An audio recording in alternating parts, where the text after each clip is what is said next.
The doorbell rang at 9:07 on a Sunday night. I remember the exact time because I had just looked at the microwave clock and decided I was too old to start another load of laundry. I was standing in the kitchen in pajama pants and an old Ohio State sweatshirt rinsing out 2 wine glasses from dinner when Mark called from the living room. "Are you expecting somebody?" At 9 o'clock, the bell rang again. Not a polite little tap this time either. Whoever was out there had apparently decided we were taking too long. Mark got up from his recliner and I followed him toward the front door, mostly because curiosity is one of the few things that can still get me moving after 9. Then I looked through the side light beside the door. Oh, you have got to be kidding me. Mark stopped with his hand on the lock. His mother Carol was standing on our porch. Beside her was his sister Lisa. And between them were 3 enormous rolling suitcases. Not overnight bags, not carry-ons. Suitcases large enough to suggest either an international cruise or witness protection.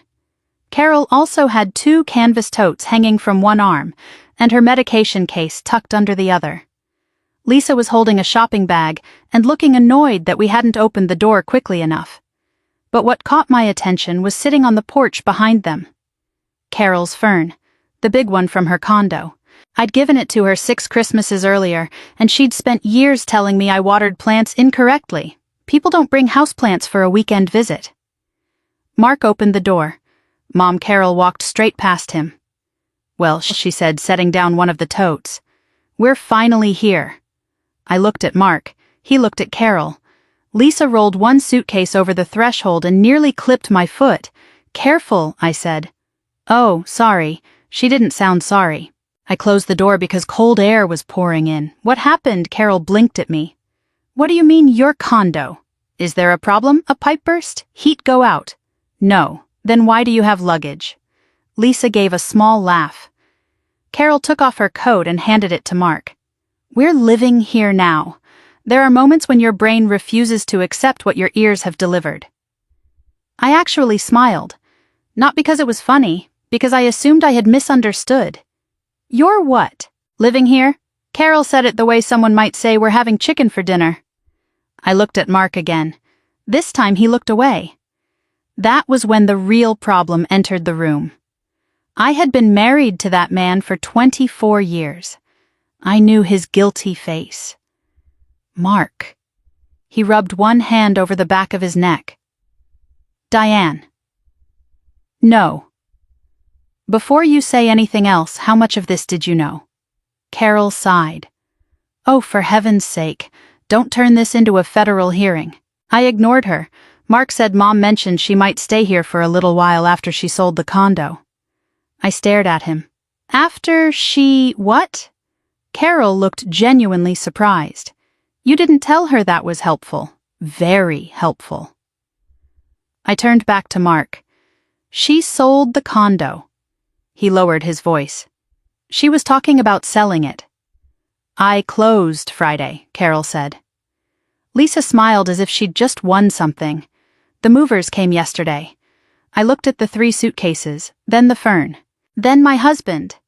"You knew she wanted to move in here. I knew she was thinking about staying temporarily, and you never thought that might be something to mention to your wife." She kept talking about it like it was just an idea. I nodded slowly. "Apparently she was packing while you were calling it an idea." Lisa made a little sound under her breath. Carol turned toward me. "Diane, we are family." I didn't think this required some formal application. It requires asking. I raised Mark. I'm aware. I'm 76 years old. I'm aware of that too. She stiffened. That was one of Carol's gifts. She could enter your house without permission and still somehow make you feel rude for noticing. Then Lisa reached into her purse. "Actually, I made something that might help." That sentence should have frightened me more than it did. She pulled out a folded sheet of printer paper and handed it to me. Across the top in bold capital letters were 2 words, "House Rules." I looked at her. She smiled. I thought if we establish some expectations early, there'll be less tension. I unfolded it. The first 3 lines were, "Breakfast at 6. Daily laundry. We get your bedroom." I read them twice. Then I looked up. Whose house are these rules for? Carol gave me that patient expression she used when explaining something she considered obvious. My knees have gotten worse. Your bedroom is downstairs. Our bedroom. Yes, exactly. You and Mark can take one of the upstairs rooms, Lisa added. And I'll use your office since it's next door to Mom. My office. It's temporary. I looked back at the paper. And breakfast at 6, Mom takes her pills with food, Lisa said. Carol nodded. I don't need anything elaborate. Well, that's generous. Neither of them caught the sarcasm. Lisa pointed at the page. And daily laundry just keeps things from piling up. I said, organized for whom? She gave me a thin smile. We're all going to have to adjust. That did it. I turned toward Mark. He had taken the paper from my hand. He read it silently. Once, then again. His jaw tightened. I waited. Carol waited. Lisa waited. Mark said nothing. That silence landed harder than anything his mother had said all night. Because Carol being Carol was not new. Lisa treating other people's lives like available storage space was not new either. But Mark standing there staring at a typed list telling me when to cook breakfast in my own kitchen and where I was supposed to sleep in my own house. That was different. Or maybe it wasn't different at all. Maybe that was the problem. I took the paper back. Nobody is taking my bedroom tonight. Carol's face changed immediately. I never said tonight. Lisa looked at her. You said Lisa. Interesting. Apparently even dictators had public relations departments. I picked up one suitcase and rolled it toward the guest room. You can sleep here tonight. Tomorrow we figure out what you're actually doing. Carol looked offended. Doing yes. Because moving into my house was not a decision you got to make without me. Mark finally spoke. Let's just deal with this in the morning. I looked at him. I had heard versions of that sentence for years. Let's not ruin Thanksgiving. Let's talk after your mother calms down. Let's give it a day. Usually it meant everybody else got comfortable while I slowly became the unreasonable person still objecting. I didn't argue. I was too tired. By 11, Lisa was in the guest room. Carol was on the pull-out sofa in the den, because I was not surrendering our bedroom, and Mark and I were lying side by side without speaking. Sometime around 2, I woke up. His side of the bed was empty. A strip of light showed beneath the door of the little upstairs room he used for bills and paperwork. For a second I thought about getting up. Then I rolled over. I was still too angry to ask what he was doing. A few hours later, just before 6, I woke to the sound of something heavy rolling across hardwood. Then another. Then a man's voice downstairs. That the last suitcase I reached across the bed. Mark wasn't there. I got up and stepped into the hallway. All 3 suitcases were lined up beside the front door. For a second I just stood there at the top of the stairs. The 3 suitcases were lined up by the front door like they had been called to attention. Mark was downstairs in jeans and a gray sweatshirt, fully dressed, keys in one hand, and a travel mug in the other. Carol was sitting stiffly in the den, wrapped in the blanket I'd given her the night before. Lisa was standing beside the coffee table with her arms crossed. Nobody looked happy. That alone told me I had missed something. I came down the stairs slowly. What's going on? Carol looked at me first. Ask your husband. There was enough frost in her voice to keep groceries cold. I looked at Mark. He set the keys on the counter. I booked them a place. I thought I'd heard him wrong. A place extended stay hotel off Sawmill. 2 bedrooms, kitchenette. I paid for a week. Lisa stared at him. You say that like we agreed. Mark picked up one of the suitcase handles. You didn't. Carol stood. Mark. He stopped. She had a certain way of saying his name, not loudly. She didn't need volume. She could fit 40 years of obligation into 1 syllable. What exactly do you think you're doing helping you move? Carol stared at him. We already moved. Mark met her eyes. Not here. I wish I could tell you I felt some grand wave of triumph. I didn't. Mostly I was stunned. This was the same man who had once driven 20 minutes back to a restaurant because his mother decided she preferred a different salad dressing after we got home. Mark did not tell Carol. No Mark negotiated with Carol until the word no had been sanded down into something that sounded like maybe later, but this time there was no maybe in his voice. Lisa turned toward me. Oh, wow, I frowned. What? This is unbelievable. What part? She pointed at Mark. You got to him. I laughed once. Lisa, I was asleep. Sure, Mark cut in. Diane didn't book anything. I did. That shut her up for about 3 seconds. Carol looked at him like he had slapped her. You made this decision in the middle of the night. Yes. Without discussing it with me, I almost admired the nerve. Mark must have too, because he glanced at me for half a second before answering. You sold your condo without discussing moving in with Diane. Carol's mouth tightened. That is completely different. How I'm your mother. There it was. Not an explanation, a title. I had heard Carol use it for years, like diplomatic immunity. Mark rubbed his thumb over the edge of his keys. I know you're my mother. Do you? His face changed a little. That was the first moment I saw the cost of what he was doing. Carol stepped closer to him. When your father left, who stayed, Mark said nothing. I worked 2 jobs. I know, I made sure you had a home. I know, Mom, I never once told you there wasn't room for you. Mark looked down, and there it was again. The old opening, the one Carol could always find. I could practically see 25-year-old Mark inside the 55-year-old man standing in my kitchen. For one ugly second I thought he was going to fold. Instead he looked back at her. And I love you for what you did. Carol's face softened just slightly. Then Mark said, but this is Diane's home too. Carol went still. Not my house, not our house, Diane's home too. The sentence shouldn't have been revolutionary. In our family, apparently it was. Lisa shook her head. This is exactly what I was talking about, ever since Diane's stop. Mark didn't raise his voice. That made it more effective. Lisa blinked. He pointed toward the suitcases. I'm driving you both over there. We'll figure out next steps after everybody cools off. Carol laughed without humor. Next steps? Yes. Like I'm some problem you need to solve. No, like you need somewhere to live. I had somewhere to live.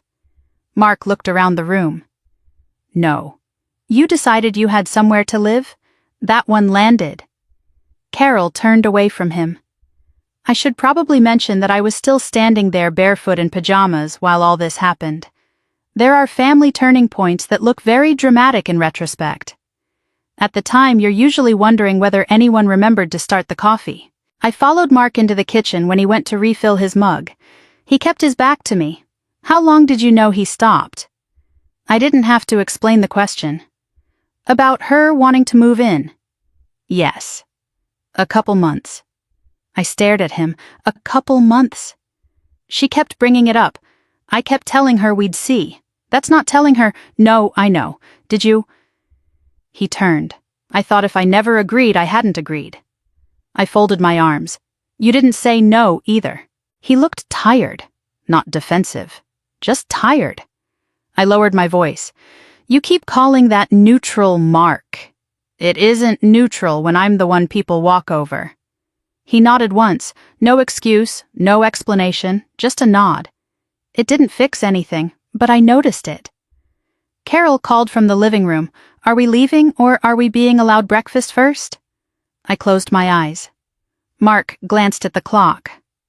5:58, I said. Well, according to the rules, somebody's late. The corner of his mouth moved. Barely. Then it disappeared. By 6:30, the suitcases were in the truck. Carol wore her coat buttoned all the way to the neck. Lisa refused to look at me. I stood by the front door while Mark carried the last bag out. Carol paused beside me. I thought maybe she was going to say something. She didn't. Then she stepped onto the porch. Mark held the passenger door open for her. She stopped before getting in. I don't recognize you right now. Mark's face tightened. Carol climbed into the truck. He closed the door. I watched him stand there for a moment with his hand resting on the roof. That sentence had found exactly where it was meant to go. When he finally drove away, the house went quiet. For the first time since 9 the night before, it felt like my house again. And yet, I didn't feel victorious. I felt relieved. Then guilty for feeling relieved.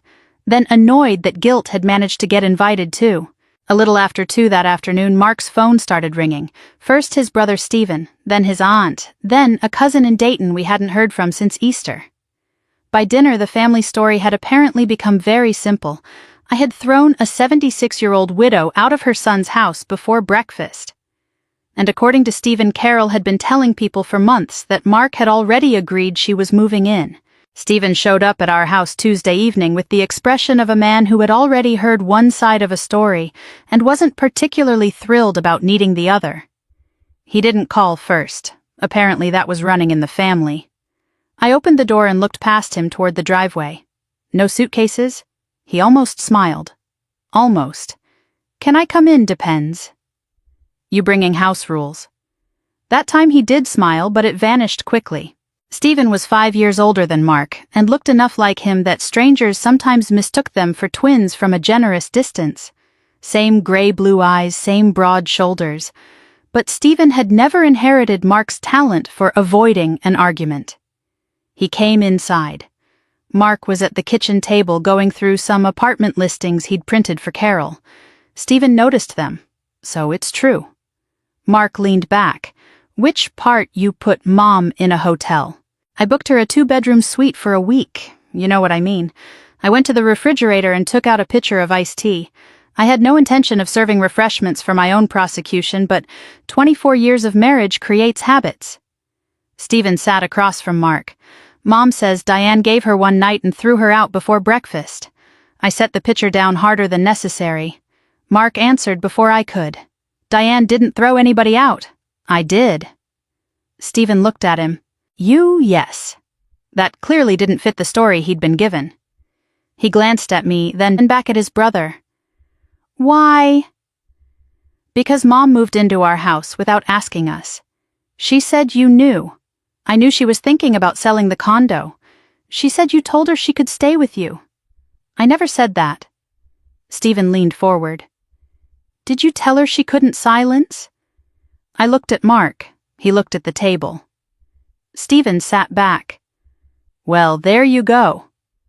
Mark's head came up. No. There I don't go. Me being an idiot about saying no doesn't make it a yes. It was one of the few times I'd heard Mark call himself an idiot without immediately explaining why he technically wasn't one. Stephen rubbed his forehead. I don't understand why she couldn't stay a few weeks while she found something. She didn't come for a few weeks, I said. Stephen turned to me. How do you know? Because she brought a fern. He stared at me. The plant. 3 suitcases, her medication, and Lisa. Stephen looked confused. Lisa was moving in too. Mark and I exchanged a glance. You didn't know that I asked. No, Mom said Lisa was helping her get settled. I gave a short laugh. Lisa settled pretty fast. Stephen frowned. What happened? I could have told him everything. In fact, the house rules sheet was still on the kitchen counter, tucked beneath a stack of mail. I reached for it, then stopped. I had spent years explaining Carol to people. Why I didn't want her rearranging my kitchen. Why I didn't appreciate her commenting on what I spent on groceries. Why I wanted Christmas morning with my husband and children before she arrived. Every objection somehow required a closing argument. I pulled my hand back. I'm not presenting evidence for the right to sleep in my own bedroom. Stephen stared at me. Mark said Mom and Lisa decided they were taking our room. What? And Diane's office. Stephen's eyebrows went up. I nodded toward the paper. It's all documented if opposing counsel needs a copy. He reached for it himself. He read the first few lines. His expression changed. Breakfast at 6. Apparently I've been promoted to short-order cook. Stephen looked at Mark. You didn't tell me any of this. You didn't ask. You called yesterday and told me I was ashamed of myself. I said Mom was ashamed of you. Much better. For a minute nobody spoke. Then Stephen put the paper down. I thought this was already arranged. So did Mom, I said. He shook his head. No, I mean months ago. Mark frowned. What are you talking about? Mom's been telling people since spring that she was probably going to move in here. Mark stared at him. She said that to me, Aunt Linda. I think Debbie knew too. What exactly did she say? That you two had plenty of room and you'd told her you'd figure something out? Mark looked sick. I knew that phrase. He'd probably said exactly that. Not yes, not no, just enough fog for everybody to see whatever they wanted, Stephen continued. I figured you'd talk to Diane. Everybody always figures I've been talked to, I said. He had the decency to look embarrassed. Then he said something neither of us knew. Honestly, I thought Mom selling was partly about Lisa. Mark frowned. What about Lisa? Stephen hesitated. You really don't know. That is never a promising question in a family conversation. He told us Carol had paid off several of Lisa's credit cards after the condo closing. He didn't know the exact amount. He only knew because Carol had complained to him that Lisa's divorce had left her in a hole, and she couldn't stand seeing her daughter struggle. I sat down. So Carol sold her condo, paid Lisa's debts, and then both of them came here. Stephen held up a hand. I don't think Lisa stole anything. I didn't say she did. And I didn't think she had. That would almost have been simpler. Carol had chosen to rescue her. Again. Lisa had been divorced for 3 years. She worked at a dental office 4 days a week, but somehow every financial emergency still ended with Carol reaching for her checkbook. Mark looked toward the apartment listings. Mom can't keep doing this. Stephen gave him a tired look. She has been doing it. That was the problem in one sentence. After Stephen left, Mark stayed at the kitchen table. I loaded the glasses into the dishwasher. Finally, he said, maybe Mom could stay here. I stopped. Without Lisa, he added quickly, just temporarily, until we find her an apartment. I turned around. Part of me wanted to say absolutely not. Instead, I asked what happens when Lisa has nowhere to go. She's staying with a friend right now. That wasn't my question. Mark looked away. I sat across from him. If your mother moves in and Lisa calls 2 weeks from now saying the friend needs her out, what happens? He didn't answer. He didn't have to. We both knew who Carol would ask us to save next. The next morning, Mark called his mother. It took 2 tries before she answered. He persuaded her to look at a 55-plus apartment community about 10 minutes from us. Elevator, small balcony grocery store nearby. Close enough that he could help without sharing a roof. Carol finally agreed to tour it Friday. For the first time, I thought maybe we had found something everyone could live with. Then, Wednesday afternoon, my phone rang at work. It was Mark. His voice sounded different. Mom fell. Everything else stopped mattering for a moment. She's okay, Mark said quickly. At least they think she is. Lisa called an ambulance. I'm heading to urgent care now. I was already reaching for my purse. I'll meet you there. Carol had fallen getting out of the shower. By the time I arrived, she was sitting on an exam table in one of those backless gowns nobody over the age of 12 should be expected to wear with dignity. Her hair was flattened on one side, and there was a purple bruise spreading along her hip. For the first time since she'd appeared on my porch, she looked 76. Not difficult, not controlling, just 76. The x-rays showed no fracture, which was the good news. The bad news was that she'd taken a hard fall and the doctor wanted someone around for the next few days.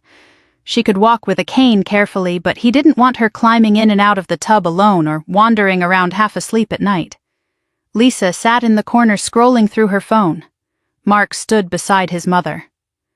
I knew what was coming before he said it. It came in the parking lot. Carol and Lisa were still inside waiting for discharge paperwork when Mark followed me to my car. Maybe Mom should stay with us. There it was. I looked at him. Just until she's steady, he said. A few days. A week earlier, I would have said no before he finished the sentence. Now I couldn't. That irritated me almost as much as the suggestion itself. She really did fall, he said. I know. And Lisa can stay wherever she's staying. Mark, I'm not talking about moving Mom in permanently. I know. He waited. I leaned against my car. The truth was, part of me wanted to say yes. Not because Carol had earned access to our house. Because she was hurt. Those are two very different things, and families get into trouble when they pretend they're the same. I'll help her, I said. But bringing her into our house cannot be the only definition of helping. Mark looked toward the building. What else do we do? So we figured it out. Nothing clever, nothing dramatic, just the kind of logistics families have been piecing together forever. Mark stayed at the hotel that night. I brought dinner and picked up a rubber bath mat and one of those shower chairs from the pharmacy. Stephen took Thursday morning and collected Carol's prescriptions. The hotel moved her to an accessible room with grab bars in the bathroom. Mark arranged a short home health visit through the number on Carol's discharge papers, and Lisa, who was actually staying in the same suite, was supposed to handle the hours in between. Supposed to turned out to be doing a lot of work in that sentence. Thursday afternoon, I brought Carol chicken noodle soup from a deli she liked. Lisa was putting on her coat when I arrived. Perfect, she said. You're here. I looked behind me. Apparently, I have a few things I need to do. Carol was sitting in an armchair with her cane propped beside her. What things, she asked. Just errands. You said you were going to help me wash my hair. I will. Later. Lisa. Lisa exhaled. Mom, I've been trapped in this room all day. It was 2:30. Carol looked at the clock too. Lisa saw both of us do it. Oh, come on, I need a break. She left. I put the soup on the little kitchenette counter. Carol stared at the closed door. Neither of us said anything for a while. Then she muttered, she was supposed to be helping me. I took 2 bowls from the cabinet. Then let her. Carol looked at me. I didn't elaborate. I didn't need to. For years, Carol had complained that Lisa needed too much help, while making sure Lisa never had to discover what happened when help wasn't immediately available. I wasn't about to solve that for either of them. I stayed long enough to make sure Carol ate and had everything within reach. When I got ready to leave, she said, "Thank you," very quietly. I pretended not to notice how unusual that was. The next couple of days were more of the same. Lisa was remarkably available when someone mentioned housing and remarkably busy when her mother needed help getting dressed. Mark noticed. Stephen noticed. Most importantly, Carol noticed. But the harder part was Mark. His mother barely spoke to him unless she needed something. She answered questions. She thanked him when he brought groceries, but the warmth was gone. Friday night after we got home, he stood at the kitchen sink, rinsing a coffee mug that had already been rinsed. Finally, he said, "This is why I never told her." No, I looked up from the mail. What he kept staring into the sink. When I was a kid, if Mom got really mad at me, she'd stop talking. I waited, not yelling. That would have been easier. She'd just go cold. Sometimes for 2 or 3 days. I had known Carol for 26 years, and that made perfect sense. So I'd apologize, he said. Even when I wasn't sure what I was apologizing for, just to make everything normal again. He gave a small embarrassed shrug. I guess I got good at it. There are things you can understand about somebody and still be angry about. That was one of them. I understand why you do it, I said. He turned toward me. But understanding where it came from doesn't mean we keep living with it. He nodded. I know. This time I believed he might actually know. Carol's apartment tour had been postponed because of the fall, but by the following Tuesday she was moving well enough to reschedule. Mark drove her. I went too. So did Lisa. The place was nicer than I expected. Quiet building elevator, little fitness room nobody appeared to use, and a courtyard with benches around a maple tree. The leasing agent showed us a 1-bedroom first. Carol liked it. Then Lisa asked to see a 2-bedroom. I looked at Mark. He looked at me. Neither of us said anything. Upstairs, Lisa walked straight into the 2nd bedroom. This would work, she said. She opened the closet. It's smaller than I thought. Carol was standing in the doorway behind her. Lisa kept going. My dresser might fit over there. We'd have to do something about this carpet, though. Carol said, there won't be a dresser. Lisa turned. What, I'm taking the 1-bedroom. Lisa laughed. Carol didn't. The room went very quiet. Lisa looked at her mother. Then where am I supposed to sleep? Carol held onto her cane with both hands. I don't know. Lisa's smile disappeared. What do you mean you don't know? Carol looked exhausted. Not angry, not triumphant. Just finished. You're 48 years old, Lisa. She paused. I don't know. Lisa stared at her mother. For once she didn't have an answer ready. The leasing agent suddenly became very interested in the thermostat. I couldn't blame her. Finally, Lisa said, You're serious. Carol shifted her weight against the cane. Yes, so I'm just supposed to figure something out. Carol looked at her for a long moment. Yes. Lisa gave a short laugh. Unbelievable. She walked past us into the living room. Mark started to follow, but I touched his arm. Not our argument. That was another habit our family needed to learn. Carol came out slowly. Lisa was standing by the window. I've been helping you for a year, she said. Carol sat down in the chair beside the balcony door. I know. I drive you places. Sometimes I do your shopping. We go shopping together. I stayed with you after your fall. That one hung there. Carol looked at her. Diane brought my meals. Lisa's face tightened. Of course she did. Mark stayed overnight, because he's your son. Stephen picked up my prescriptions. Lisa threw up her hands. So what I left for a couple hours.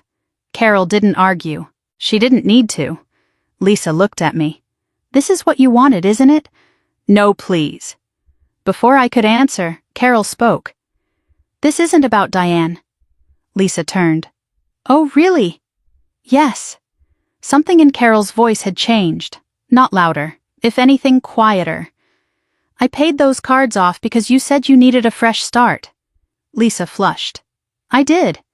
And before that I helped with your car. You offered. I know, and after the divorce I know what I did, Lisa.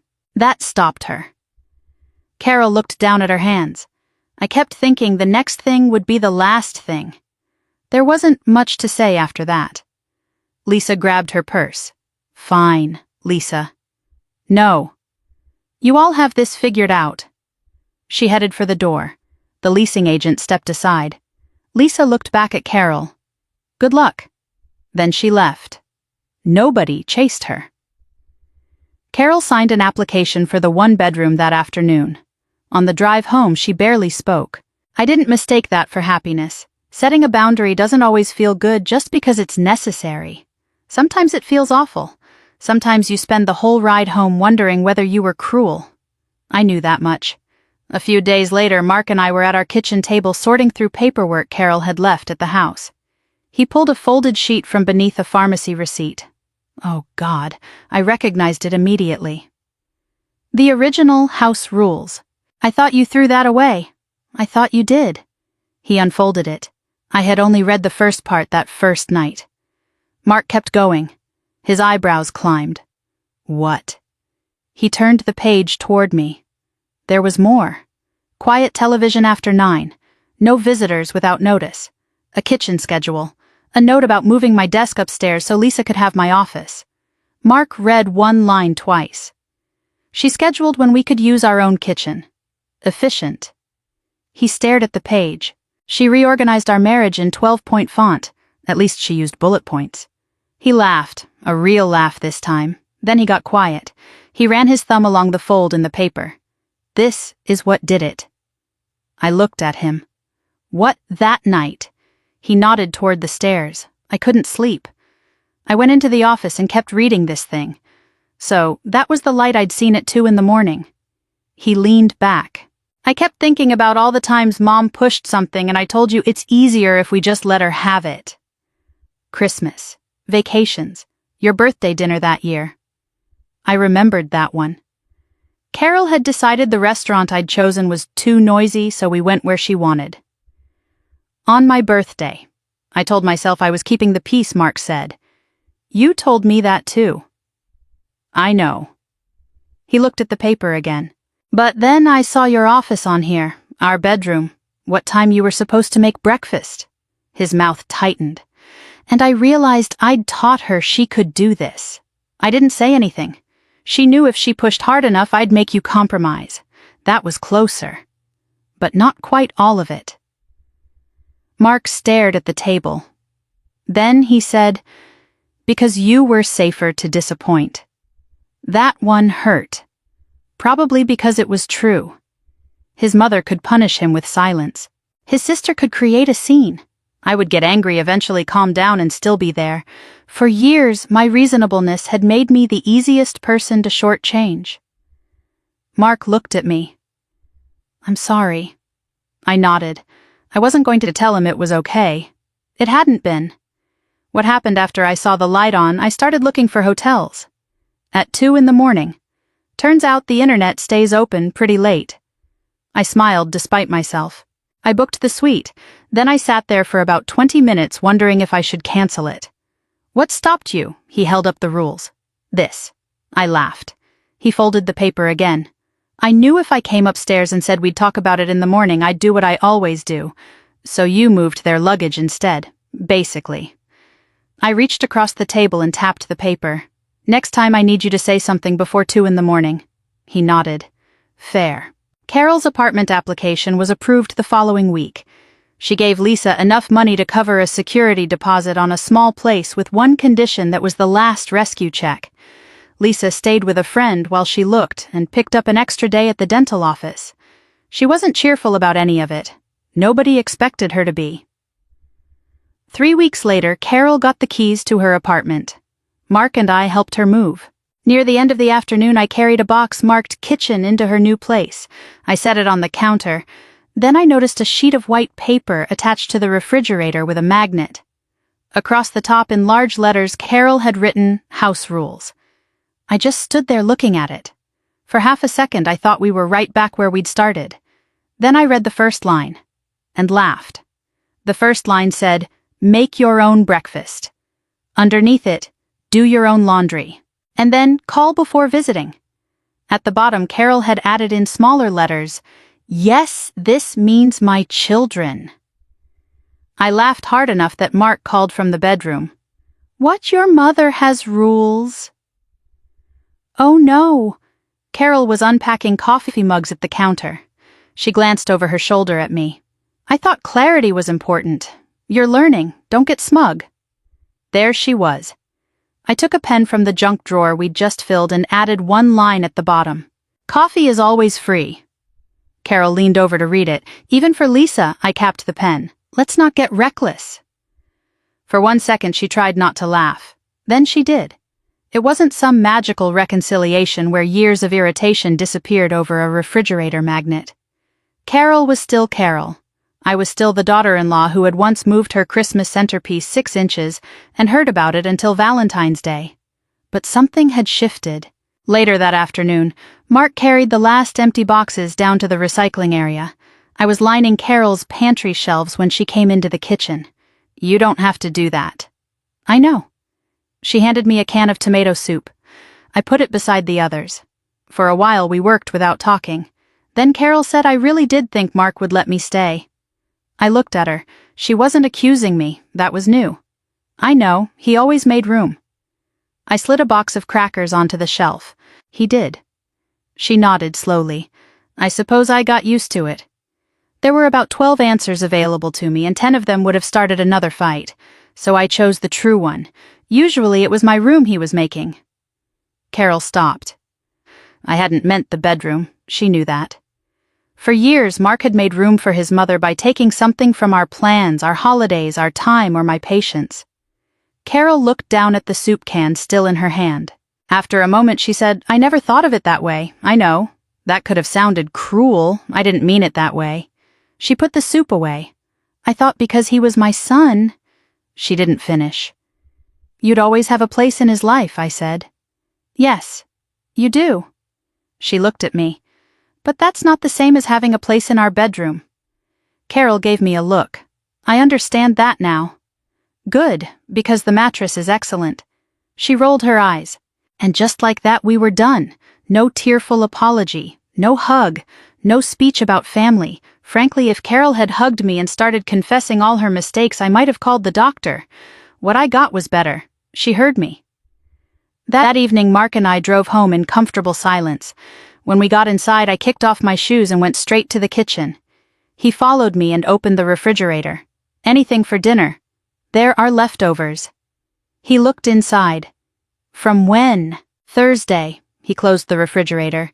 Pizza, now you're thinking. While he ordered, I poured myself a glass of wine and sat at the table. He stayed standing for a minute. Then he said, "You know what the hardest part was?" "What, not the hotel?" I waited, not moving the suitcases either. He sat across from me. It was Mom not talking to me afterward. I knew. I'd watched him check his phone every couple of hours that first week. She knew exactly what would work, he said. Probably because it always had. Yeah. There was no bitterness in his voice. Mostly embarrassment. I kept wanting to call her and fix it. What stopped you? He thought about that. You? I raised an eyebrow. Careful. He smiled. Not like that. I kept thinking if I fixed it the old way, you'd be the one paying for it again. That was probably the closest Mark would ever come to putting the whole problem into one sentence. I reached across the table and took his hand. Then I said, "Just so we're clear, I'm not spending the next 24 years giving you a gold star every time you act like my husband." He laughed. "That seems fair. And I'm not making breakfast at 6, I never asked you to. I'm establishing expectations early." That got a bigger laugh. Things didn't become perfect after that. Lisa found a small apartment about 15 minutes from Carol and picked up Fridays at the dental office. For a while she treated me with the chilly politeness usually reserved for insurance adjusters and people who take the last parking space. I could live with that. Carol called Mark more often once she settled in. Sometimes she needed something, sometimes she was lonely. He helped when he could, and sometimes he said, "Not tonight, Mom. How about tomorrow?" The first time I heard him say it, I nearly dropped a plate. Carol survived. So did Mark. A month or so later, we had everyone over for Sunday dinner. Carol called before coming. Lisa arrived separately. Stephen brought pie. Nobody mentioned bedrooms, laundry, or breakfast schedules. Lisa and Carol bickered over whether the green beans needed more salt. Mark and Stephen argued about football. Carol asked me where I'd bought the rolls. It was ordinary. I hadn't realized how much I'd missed ordinary. The next morning I opened the kitchen junk drawer looking for a pair of scissors. Under a stack of takeout menus was the original house rules sheet. I pulled it out. Mark walked in while I was reading it. He looked over my shoulder. "Breakfast at 6. We both looked at the microwave clock. 8:17. He shook his head. "We're late. We'll have to discipline ourselves." I tore the paper in half. Then I tore it again and dropped the pieces into the trash. For years I had confused peace with silence. I thought keeping a family together meant somebody had to be the flexible one, the reasonable one, the person who said, "Fine, whatever," so everyone could move on. The problem was, everyone did move on, and the reasonable person was left standing exactly where she'd been pushed. Carol and Lisa came to our door that Sunday night with 3 suitcases and a typed list absolutely certain that I would adjust. What changed by morning wasn't just where they were sleeping. For the first time in 24 years, Mark understood that keeping his mother happy had too often meant asking his wife to become smaller. And for the first time, he didn't ask. I didn't need him to choose between his mother and me. I never had. I just needed him to stop treating my place in our marriage as the safest thing to sacrifice. It took 3 suitcases, 1 ridiculous sheet of paper, and 24 years for us to finally get that right. Better late than never. If you've ever had to learn the difference between helping family and surrendering your boundaries to them, you probably understand why that morning mattered so much to me.